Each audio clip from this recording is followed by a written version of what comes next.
हम देखते हैं हमारी कौम में अगर जवान चारपाई पे बैठे हो, बड़े बूढ़े आ जाएं, कोई फर्क ही नहीं पड़ता, बस मोबाइल में उंगली रहती है। बाप भी अगर आवाज दे रहा है बेटे पानी ला दे, कि बस अभी 2 मिनट रुक जाइए, वो 2 मिनट में 10 मिनट खींच देता। हमारे अखलाक ऐसे हो गए कि हमारे माँ बाप हमें आवाज देते रहते हैं और हम सुनने को तैयार नहीं। जरा सोचा करो, अगर माँ आवाज दे तो एक बार कब्र के बारे में सोच लिया करो। अगर बाप आवाज दे तो सोचा करो ये मोबाइल बख्शिश का जरिया बनेगा या बाप बख्शिश का जरिया बनेगा। गौर किया करो इन बातों पर। माँ बाप आवाजें देते रहते हैं, हम मोबाइलों में वक्त गुजारते रहते हैं। कितने घरों की कहानी बड़ी अजीब है। इतनी अजीब कहानी है कि रात को आए, हमें इन मोबाइलों ने इतना बेगाना बना दिया। कल जब ये मोबाइल नहीं थे तो हम लोग जब घर में आते थे तो 4 बीच में जब बैठा करते थे, एक जगह पे 4 लोग, अगर एक भाई मुरादाबाद से आया, दूसरा संभल से आया, गुंदरकी से आया, अलग अलग ठिकानों से आते थे और हम बैठा करते थे, एक दूसरे के हाल पूछते थे। बता आज तेरा दिन कैसा गुजरा, आज तेरी शाम कैसी गुजरी, आज तू फला जगह गया था, काम हुआ कि नहीं। ये माहौल था जब मोबाइल न थे। लेकिन आज देखिए, अगर हॉस्पिटल में खैरियत पूछने भी जा रहा है तो सलाम करके सर झुका के बैठ जाता, मोबाइल हाथ में, सामने मरीज पड़ा है, सामने मरीज पड़ा है और सामने लेटे हुए बीमार से पूछने तक की फुर्सत नहीं, पता तुझ पे क्या गुजर रही है। हम तो मोबाइल भी लगे हैं। बूढ़े माँ बाप, बेटा घर से बाहर गया, परदेश गया या घर से बाहर गया सुबह से, माँ बाप को जवानों कुछ नहीं चाहिए, सिर्फ औलाद का प्यार चाहिए। ये बात ज़हन नशीन कर ले। माँ बाप को सिर्फ औलाद का प्यार चाहिए। वो नादान है जो ये कहते हैं ये हमारी दौलत के भूखे हैं। और खुदा की कसम अगर इन्हें दौलत से प्यार होता ना तो अपनी कमाई से, अपनी औकात से ज्यादा कीमती तुझे कपड़े ना पहनाए होते। अगर इन्हें अपनी दौलत से प्यार होता तो तेरी मर्जी के मुताबिक तुझे खाना ना खिलाया होता। इन्हें औलाद से प्यार है, दौलत से प्यार नहीं है। अगर तजर्बा ना किया हो तो करके देख लेना, कभी परदेश से कमा करके आओ, बुरा मत मानना, जब घर के अंदर दाखिल होगे तो बहन की नजर भी जेब पे होगी, बीवी की नजर सूटकेस पे होगी, लेकिन माँ की नजर औलाद के चेहरे पे होती है। देख के कहती है मेरे लाल खाना खाया कि नहीं खाया, थक गया होगा लेट जा, मैंने तेरे लिए खाना बनाया है। अगर माँ को पता होता है कि मेरे बेटे को बिरयानी पसंद है, तेरे आने से पहले माँ खाना तैयार कर रही है। अगर माँ को पता है कि मेरे बेटे को कौरमा पसंद है तो तेरे आने से पहले कौरमा तैयार हो रहा है। तेरी मर्जी के मुताबिक माँ खाना तैयार कर रही है। मैं पूछना चाहता हूँ साहिब, ये माँ है क्या तेरे घर की बावर्चन तो नहीं है? ये माँ है तेरे घर की नौकरानी तो नहीं है? ये माँ है तेरे घर की खादमा तो नहीं है? ये माँ है कोई तेरे हुक्म के नीचे चलने वाली तेरी कोई मातहत तो नहीं है? अल्लाह अकबर, ये माँ का जिगर होता है। तू परदेश से चल के आया है, माँ पहचान गई मेरा बेटा भूखा है। तू परदेश से चल के आया है, माने का बेटे कमजोर हो गया है। बाप ने आके कहा बेटे तबीयत तो ठीक थी, कमजोर क्यों लग रहा है? ओ यार ये वो है जिनको तेरी दौलत से मतलब नहीं होता है। ये वो है जिनको तुम्हारी कमाई से मतलब नहीं होता है। ये वो है जो तेरे सेहत से प्यार करते हैं, जो तेरी जिंदगी से प्यार करते हैं। ओ खुदा की कसम, ये तो तुझसे इतना प्यार करते हैं, अगर बुढ़ापे में कमर दर्द करती हो तो परवाह नहीं है, टांगे दर्द करती हो तो परवाह नहीं है। अगर रात की सन्नाटे में आधी रात को माँ की आंख खुल जाती है और हाथ उठाती है तो कभी ये नहीं कहती अल्लाह मुझे ताकत दे दे, कभी ये नहीं कहती मेरे कमर का दर्द खत्म कर दे। जब भी हाथ उठते हैं रो के कहती है परवरदिगार मेरी तो जैसी गुजरती है गुजर जाएगी। ए मेरे मालिक, मेरा बेटा परदेश गया है, मेरे बेटे को सलामत रखना, उसे खैरियत से रखना, उसे बीमारियों से बचा लेना। हाँ जवान, अगर तेरे दस्तरखान पर रिस्क उतरता है तो खुदा की कसम तेरी मेहनत की वजह से नहीं, बल्कि जो रोजी उतरती है तेरे माँ बाप की दुआओं की वजह से उतरती है। नारे तकबीर, नारे रिसालत, नारे गौसियत, मसलके आला हजरत, फैजाने आला हजरत मुफ्ती हम्मद कादरी साहिब किबला जिंदाबाद जिंदाबाद। सुभान अल्लाह सुभान अल्लाह, माशाअल्लाह। मेहरबानी करो, माँ बाप की इज्जत करो। क्या हर घर की कहानी नहीं है? हमारा नंबर सोशल मीडिया पे है, क्या बताऊं, दिल रोता है। कितने फोन बूढ़े माँ बाप के आते हैं, मौलाना बहुत अच्छा बोलते हो, हमारे बेटे को भी समझा दो। क्या बात है, आज 8 दिन हो गए उसने रोटी को नहीं पूछा, 4 दिन हो गए हमें घर से निकाल दिया गया। इस उम्मत को यह दिन भी देखना था। हमारे नबी ने तो कहा था तेरे माँ बाप तेरी दोज़ख भी है, तेरी जन्नत भी है। हमने उस नबी का कलमा पढ़ा जिसने जन्नत हमारी चौखट पे लाके रख दी। और आज हमारे बूढ़े माँ बाप, गर्मियों के दिन है, आप देखेंगे कितने बूढ़े माँ बाप या तो मस्जिद में दोपहर का वक्त गुजारते हैं या तेरे मेरे मकान के छज्जे के आगे बैठ के वक्त गुजारा करते हैं, या किसी घने दरख्त के नीचे जाकर के बैठ जाते हैं। कभी उनसे जाके पूछना चाचा क्यों बैठे हो, कहेंगे बस बेटे ठंडी हवा लग रही थी बैठ गया। नहीं, नादानी से ठंडी हवा नहीं लग रही है। खुदा की कसम हर बाप को औलाद के बीच रहना अच्छा लगता है। और फिर बुढ़ापे की वो उम्र जिसमें तन्हाइयाँ डसती हो, बुढ़ापे की वो उम्र जिसमें कोई बात करने वाला ना हो, जिसमें दिल चाहता है कोई मुझसे बात करे, कोई मेरा हाल दिल पूछे। इस उम्र में जाके अगर कोई बूढ़ा बाप दरख्त के नीचे बैठ जाए तो याद रखना, फिर ये मत समझना कि ठंडी हवा ने बैठाया है, बल्कि उसके अंदर झांक के देखना। अगर पूछोगे बाबा जरा सच बता क्यों आके बैठा है, क्या तुझे घर के अंदर जगह नहीं दी गई, उसकी आंख में आंसू आ जाएंगे। वो रो के कहेगा बेटे तूने सच कहा है, मेरा भी दिल चाहता था अपने बच्चों के बीच रहूं, लेकिन घर बैठता हूं तो बच्चे बैठने नहीं देते हैं। मेरा अपना बेटा कहता है घर में पड़े रहते हो, कभी बाहर निकल जाया करो। अब मेरी औलाद को मेरा घर में बैठना अच्छा नहीं लगता है। और लोगों जब बूढ़े माँ बाप अपना वक्त दोपहरी का दरख्तों के नीचे गुजारने लगे तो फिर पूछने की जरूरत नहीं है कयामत कब आएगी। समझ लो कयामत दरवाजे तक आ चुकी है। अगर बूढ़े माँ बाप किसी के मकान के दीवार के साए में बैठ के वक्त गुजारने लगे तो पूछने की जरूरत नहीं है कयामत कितनी देर में आएगी। समझ लो कयामत सर पे आ चुकी है। मेहरबानी करना अपने माँ बाप को दोपहरी में घर से मत निकलने देना। ओ यार ये तेरा वो बूढ़ा बाप है, जब तू बच्चा था तूने कहा था बाबा मुझे नए कपड़े चाहिए, इसकी औकात न थी तुझे नए कपड़े पहना देता, लेकिन जिस दिन तूने कहा था नए जूते चाहिए उसी दिन अपनी फैक्ट्री में गया था और जाने के बाद कहा था मालिक मुझे कुछ एक्स्ट्रा मजदूरी दे दी जाए। मालिक ने कहा था पैसे कैसे देगा, तब इसने कहा था ओवर टाइम ड्यूटी करूंगा, तेरा कर्जा चुका दूंगा, लेकिन आज मैं खाली हाथ घर नहीं जा सकता। मालिक ने पूछा था क्यों नहीं जाएगा, हर दिन तो जाता रहा है। तो तेरे इसी बाप ने कहा था आज मेरे बेटे ने मुझसे जूतों का सवाल किया है, आज मेरे बेटे ने मुझसे कपड़े का सवाल किया है। अगर खाली हाथ जाऊंगा तो बेटे का सामना कैसे करूंगा, अगर खाली हाथ जाऊंगा तो औलाद का सामना कैसे करूंगा। और जवान तुझे खुदा का वास्ता है अपने बाप को धूप में मत निकलने देना।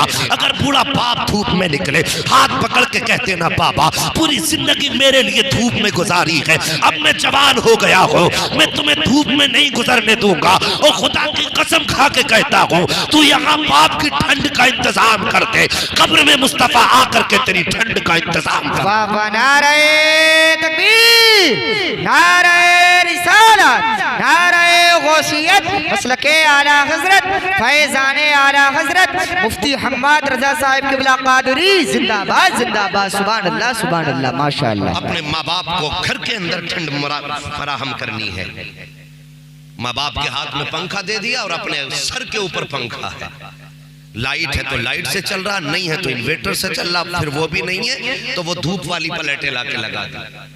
और तुझे जवानी में इतनी हवा की जरूरत है, और फिर बूढ़े बाप से पूछ उसकी सांसें कैसी आ रही है, और वो तो सही से अपने तन का कपड़ा नहीं ढक सकता, उसे दिन भर तूने हाथ में पंखा दे के बैठा दिया। कभी उसके बारे में सोचा? आला हजरत इमाम अहमद रजा खान फाजिल बरेलवी अलैहि रहमत व रिजवान ने अल मलफूज शरीफ में एक वाक़या तहरीर फरमाया है। आप फरमाते हैं दो बाप बेटे तिजारत के लिए घर से निकले, पैदल का सफर था, लोग तिजारत के लिए पैदल जाया करते थे, सवारियों से घोड़ों से, इस तरह लोग सफर तिजारत के लिए जाया करते थे, लंबे लंबे सफर होते थे। आज तो महीनों के सफर दिन में हो जाते हैं, दिन के सफर मिनटों में हो रहे हैं। इतनी सहूलतें हैं, उस वक्त इतनी नहीं थी। रास्ते में जाते जाते बाप की तबीयत खराब हो गई।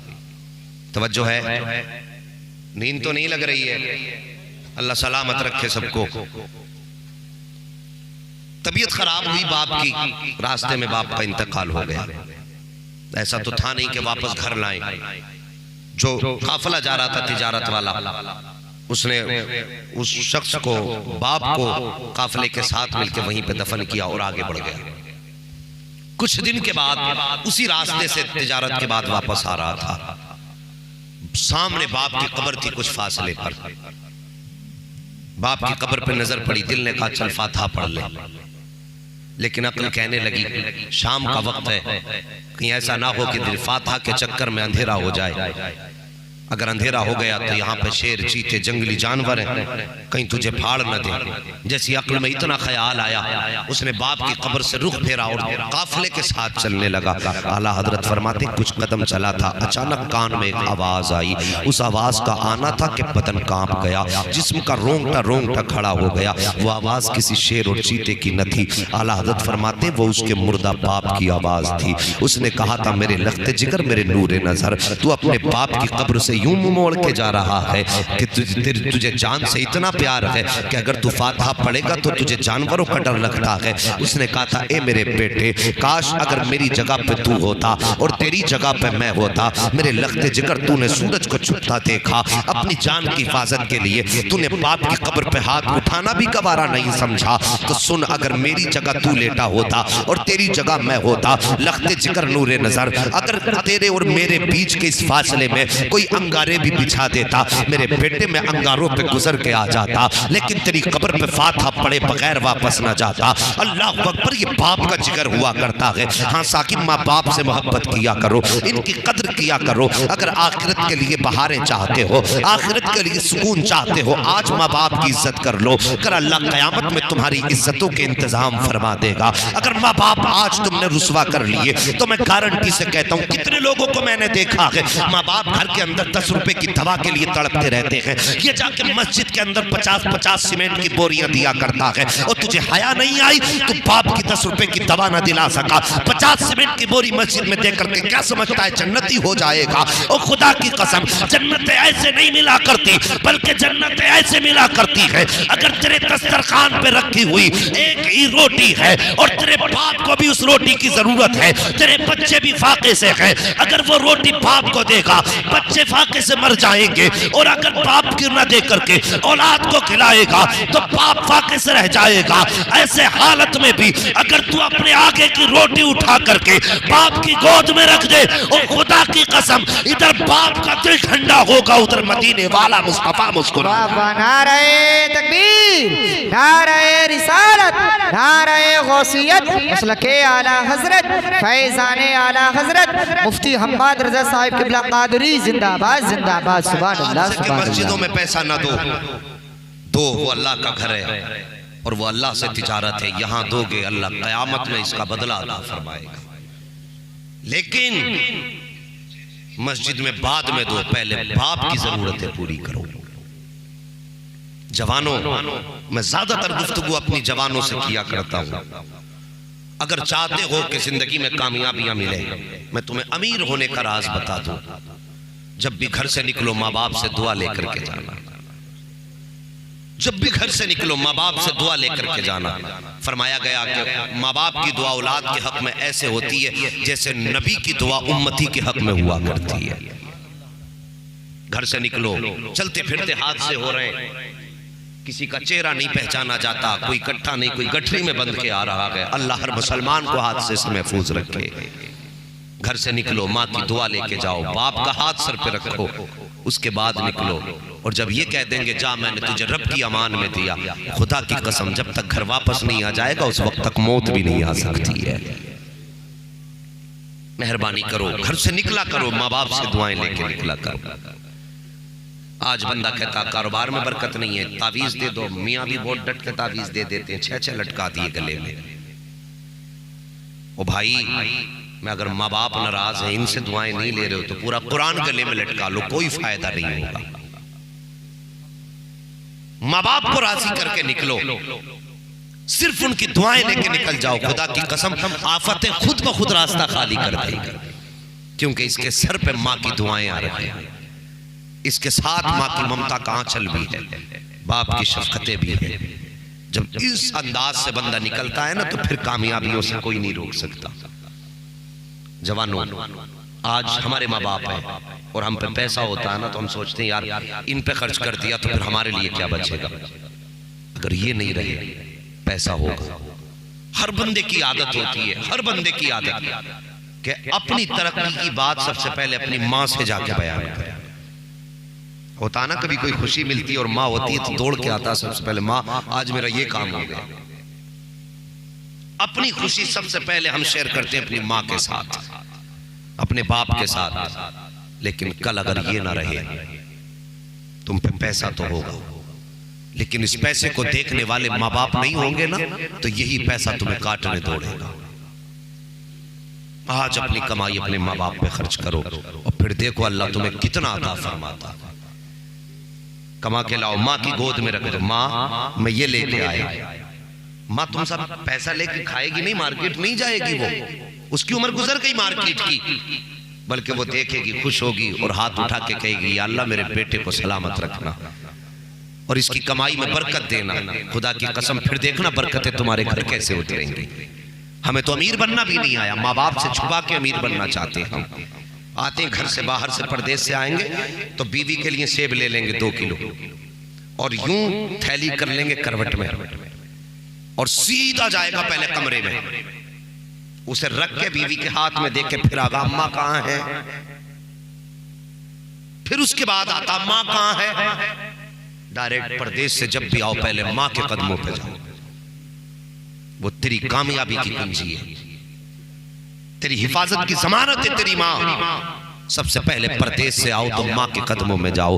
आज हम छुपा के लाते हैं। यार सोचो तो सही, कल जब हमारा बाप दोपहरी के वक्त काम करके आया करता था, शाम को मजदूरी लेके आता था, 250 रुपए की मजदूरी बाप को मिली, उसके दिल में ख्याल आया मेरे बेटे को केले पसंद हैं, उसने उस 250 रुपए में से 10 रुपए के केले ले लिए। अगर उसे मालूम मेरे बेटे को सेब पसंद है, 10 रुपए का उसने सेब खरीद लिया। जो तेरी पसंद थी, शाम को वो आता था तो खाली हाथ नहीं आता था कि मेरे बेटे को ये पसंद है, मेरे बेटे को ये पसंद है, बेटे की पसंद लेके घर में आता था। सोच तो सकी, कल जब वो जवान था, तू कमजोर था, तब वो तेरी ख्वाहिश पूरी कर रहा था। आज ये कमजोर है, अल्लाह ने तुझे जवानी का तोहफा दिया है। जब घर में आया करो तो खुदा का वास्ता ये सोच लिया करो मेरे बाप को खाने में क्या पसंद है, उनके ऊपर कोई ज्यादा खर्चा नहीं होगा। अपने बच्चों के लिए 2 किलो सेब लाओगे तो बाप के लिए 10 रुपए के फल में काम हो जाएगा। लाने के बाद बाप की पसंद का फल सबसे पहले बाप की गोद में रख दो, अब्बा तुम्हारे लिए ये लेकर के आया हूँ। और यार माँ बाप बड़े खुददार होते हैं, ये बड़े खुददार होते हैं। खुदा की कसम जैसी तेरे दिए हुए तोहफे को देखेंगे, ये खाने का हिसाब बाद में लगाते हैं, खाने का इरादा बाद में बनाते हैं, बल्कि सीधा हाथ उठा के कहते हैं या अल्लाह मेरे बेटे ने मेरी जरूरत पूरी कर दी है, ताबे मेरे बेटे की जरूरत पूरी करना तेरा काम है। जब ये ऐसी दुआएं देते हैं तो फिर बेबरकती नहीं आती है, बल्कि दौलत खुद ब खुद घर में उतरना शुरू कर देती है। मेहरबानी करना, माँ बाप की इज्जत करना, इनकी खिदमत करना, अखलाक बेहतर करो। मैं अर्ज कर रहा था वो सबसे ज्यादा मालदार है जिसके पास अच्छे अखलाक हैं, जिसके पास अच्छे अखलाक हैं, उससे अच्छा शख्स कोई नहीं है। पता चला नमाज 5 वक्त की पढ़ते हैं लेकिन हर वक्त मस्जिद से निकल के जबान चलाते हैं। आदत होती है, नमाज पढ़ी पढ़ती कहने लगे सब कुछ ठीक है लेकिन इमाम को लोटे दिखाई नहीं देते। पाबंदी तो ठीक कर रहे हैं लेकिन झाड़ू नहीं लगाई आज। और तेरी ऐसी नमाज से क्या फायदा है? तूने निकलते ही चुगली कर दी, तूने निकलते ही ग़ीबत कर दी। इससे बेहतर तो यह था कि तू मस्जिद न जाता, अपने घर में पढ़ता, नमाज पढ़ता, कम से कम ग़ीबत के अज़ाब से तो बच जाता। ये तारीफ की बात नहीं है, मुसलमानों के हर गांव की यही कहानी है। नमाज पढ़ते रहेंगे, बुराई भी इमाम की करते रहेंगे, करते रहेंगे, पढ़ते रहेंगे। नहीं भाई ये ना करो, नमाज अपनी अपनी पढ़ो। अगर आपको लगता है कोई गलत है तो जो काम चौराहों पे किए जाते हैं उनसे इस्लाह नहीं, फसाद होता है।